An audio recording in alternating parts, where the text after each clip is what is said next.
અમદાવાદમાં ચકચારી ખ્યાતિકાંડ મામલે મોટા સમાચાર સામે આવી રહ્યા છે। અમદાવાદથી આ સમાચાર ચકચારી ખ્યાતિકાંડ મામલે મોટા સમાચાર સામે આવ્યા છે। મુખ્ય આરોપી કાર્તિક પટેલની ધરપકડ બાદ તપાસનો ધમધમાટ તેજ કરવામાં આવ્યો છે।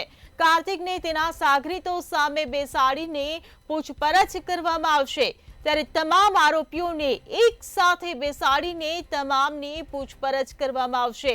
ચિરાગ રાજપૂત, રાહુલ જૈનને ટ્રાન્સફર વોરંટથી અમદાવાદ લાવવામાં આવશે।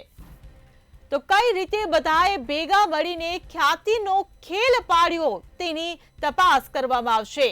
ક્યારે અને કઈ રીતે પીએમજેવાય કૌભાંડ શરૂ કર્યું તેના અનેકો રાજ પરથી પડદો ઉઠશે। કાર્તિકને તેના સાગરીતો સામે બેસાડીને જ તેની પૂછપરછ કરવામાં આવશે। તમામ આરોપીઓને એક સાથે બેસાડીને તમામની પૂછપરછ કરાશે। તો ચિરાગ રાજપૂત, રાહુલ જૈનને ટ્રાન્સફર વોરંટથી અમદાવાદ લાવવામાં આવશે। તો અમદાવાદથી આ મહત્વના સમાચાર સામે આવી રહ્યા છે। ચકચારી ખ્યાતિકાંડ મામલે આ મોટા સમાચાર સામે આવ્યા છે। મુખ્ય આરોપી કાર્તિક પટેલની ધરપકડ થયા બાદ હવે તપાસનો ધમધમાટ તેજ કરવામાં આવ્યો છે। કાર્તિકને તેના સાગરીતો સામે જ બેસાડીને તેની પૂછપરછ કરવામાં આવશે। તમામ આરોપીઓને એક સાથે બેસાડીને તમામની પૂછપરછ થશે। તો ચિરાગ રાજપૂત, રાહુલ જૈનને ટ્રાન્સફર વોરંટથી અમદાવાદ લાવવામાં આવશે।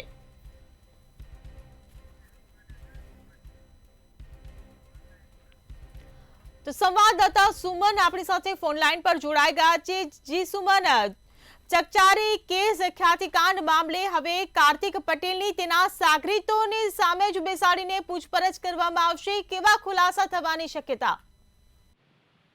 જે ચોક્કસપણે કહી શકાય કે ખ્યાતિકાંડ પછી તો દેશભરમાં હચમચાવી દે આ કિસ્સો જે છે તે સામે આવ્યો છે। ત્યારે સાથે જો વાત કરીએ તો ખ્યાતિકાંડ તમામ આરોપીઓને એક સાથે બેસાડીને પૂછપરછ કરવામાં આવશે। ત્યારે કહી શકાય કે કાર્તિક પટેલ તેના સગીર સામે બેસાડીને પૂછપરછ છે કાર્યવાહી છે તે કરવામાં આવશે અને ચિરાગ રાજપૂત અને રાહુલ જૈનને ટ્રાન્સફર વોરંટથી તેને અમદાવાદ લાવવામાં આવશે। ત્યારે સાથે જો વાત કરીએ તો કઈ રીતે ભેગા મળીને ખ્યાતિનો ખેલ પાડ્યો અને કયા કોન્ફરન્સમાં તેઓ બેસીને ખેલ છે તે ખ્યાતિકાંડનો પાડતા હતા અને સાથે જો વાત કરીએ તો ક્યારે અને કઈ રીતે પીએમવાય યોજનાનું કૌભાંડ જે છે તે શરૂ કર્યું છે તેને લઈને બધી પૂછપરછ કરવામાં આવશે।